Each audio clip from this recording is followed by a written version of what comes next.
ইনজুরিতে আক্রান্ত তাসকিনকে সহ অধিনায়ক করে ১৫ সদস্যের টি-২০ বিশ্বকাপ স্কোয়াড ঘোষণা করেছে বিসিবি।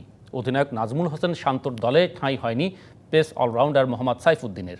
প্রধান নির্বাচক গাজী আশরাফ হোসেন লিপুর মতে মাঠের একাগ্রতায় পিছিয়ে থাকায় বাদ পড়েছেন সাইফুদ্দিন। আর বিশ্বকাপ চলাকালে তাসকিন পুরো ফিট হয়ে উঠবেন বলে প্রত্যাশা নির্বাচকদের। টি-২০ বিশ্বকাপ সামনে রেখে অন্য দলগুলো যখন স্কোয়াড ঘোষণা করে দিয়েছে, তখন অপেক্ষা ছিল বাংলাদেশের দল ঘোষণার দিন। সেই অপেক্ষাকে যেন আরও দীর্ঘায়িত করে নির্ধারিত সময়ের অনেক পরে সংবাদ সম্মেলনে এলেন নির্বাচকরা। তবে যেই দল দিলেন সেই দল আলোচনায় ছিল আরও বেশ কদিন আগে থেকেই। দলে চমক বলতে ইনজুরি আক্রান্ত তাসকিন আহমেদের সহ অধিনায়কের দায়িত্ব পাওয়া তানজিদ তামিমের সাথে আছেন বাকি দুই ওপেনার লিটন দাস আর সৌম্য সরকারও। ১৫ সদস্যের দলে আছেন সাকিব আল হাসান, তাওহিদ হৃদয়, মাহমুদুল্লাহ রিয়াদ, জাকের আলী অনিক, তানভীর ইসলাম, শেখ মাহেদী আর রিশাদ হোসেনও। তাসকিন ছাড়াও দলে আছেন আরও ৩ পেসার মুস্তাফিজুর রহমান, শরীফুল ইসলাম আর তানজিম সাকিব। স্ট্যান্ড বাই রাখা হয়েছে অলরাউন্ডার আফিফ হোসেন ধ্রুব ও পেসার হাসান মাহমুদকে।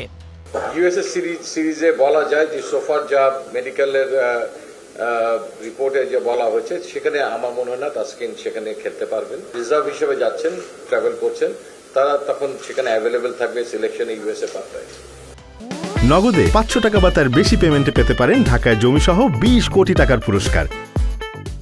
তাসকিনকে নিয়ে শঙ্কা থাকলেও প্রধান নির্বাচক জানান বিশ্বকাপের মাঝপথেই পাওয়া যাবে এই পেসারকে। তবে আলোচনার জন্ম দিয়েছে বিপিএলের অন্যতম সেরা পারফর্মার সাইফুদ্দিনের বাদ পড়া। গত ৩০ এপ্রিল আইসিসির কাছে পাঠানো স্কোয়াড থেকে এসেছে এই একটি পরিবর্তন। প্রধান নির্বাচকের যুক্তি, মাঠের একাগ্রতায় সাইফুদ্দিনের থেকে এগিয়েছিলেন তানজিম সাকিব।